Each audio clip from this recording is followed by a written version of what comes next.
Okay, next है question numerical solve कर रहे हैं हम। फर्स्ट है इसमें 3 capacitors each of capacitance 2 microfarad are connected in series, find the resultant capacitance. ठीक है, तो सीरीज में कनेक्टेड होने की वजह से क्या होगा, जब आप सीरीज में कनेक्ट करते हो तो मैंने बताया था एनालॉजी क्या होती है, जैसे रेजिस्टेंस पैरेलल में होते थे, तो आपका जो इक्विवेलेंट सी इक्विवेलेंट बनेगा वो क्या होगा,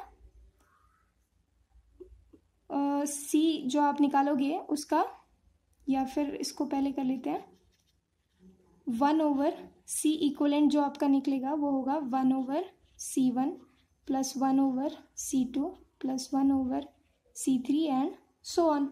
ठीक है ना, जितने भी कैपेसिटर्स आप लगाओ।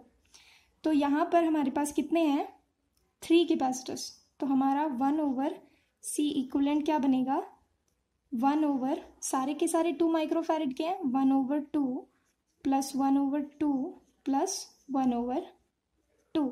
ठीक है, 1/2 प्लस 1/2 ये 1 हो गया, प्लस 1/2 ये हो गया आपका 3/2, राइट।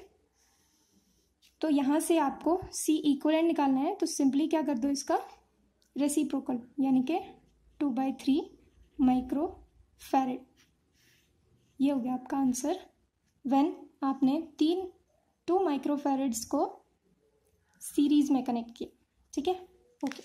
अब नेक्स्ट पार्ट इसका क्या है, and if they are connected in parallel across a 6 volt battery, find the charge on each capacitor. अब क्या करते हैं, पैरेलल में कनेक्ट करते हैं।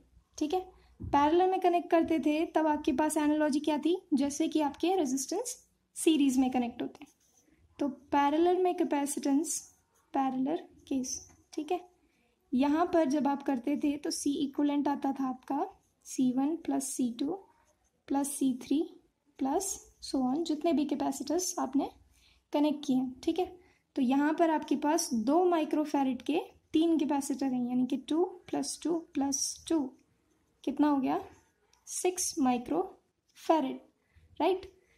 अब वो इक्विवेलेंट कैपेसिटेंस नहीं पूछ रहा था, वो पूछ रहा था चार्ज ऑन ईच कैपेसिटर। ठीक है, मतलब कि ये देखो आपने 2 माइक्रोफैरड के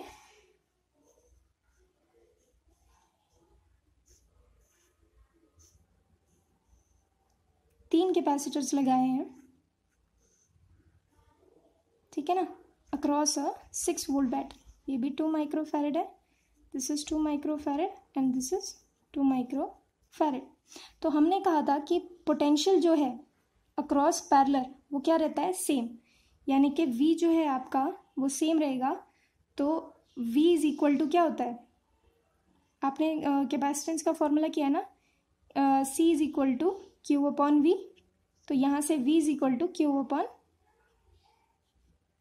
V इज इक्वल टू क्या आ जाएगा, Q अपॉन C, राइट। तो यहाँ से अगर हम देखें चार्ज निकालना हो तो क्या होगा, पोटेंशियल तो सेम रहने वाला है, V is equal to same, तो Q1 charge on first Q1, ठीक है ना, upon capacitance of first C1।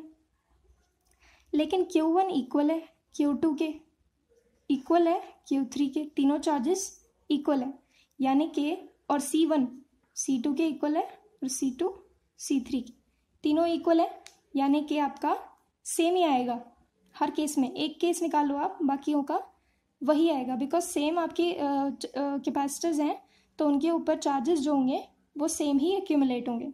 तो हम यहाँ से निकाल लेते हैं, आपके पास वोल्टेज है 6 वोल्ट्स, चार्ज आपके पास क्या होगा वो पता नहीं, तो उसे क्यू लिख लेते हैं, और कैपेसिटेंस हमारे पास है 2 माइक्रोफैरड। ठीक है, माइक्रोफैरड लिख लेते हैं, चलो ठीक है। तो यहाँ से चार्ज आपके पास आया 2 × 6 माइक्रो कूलम। ठीक है ना, फैरड इंटू वोल्ट क्या बनाता है, कूलम। ठीक है, तो ये आपके पास क्या हो गया, Q is equal to 6 2 12 micro coulomb. ठीक है, ये आप ऐसे भी निकाल सकते थे कि आपने यहाँ पर जो C इक्विवेलेंट निकाला उसके अकॉर्डिंग आपके पास टोटल चार्ज Q, टोटल इसको लिख लेते हैं, ऑन ऑल 3 कैपेसिटर्स क्या आएगा, Q is equal to C V होता है, सी इक्वलेंट इंटू वी।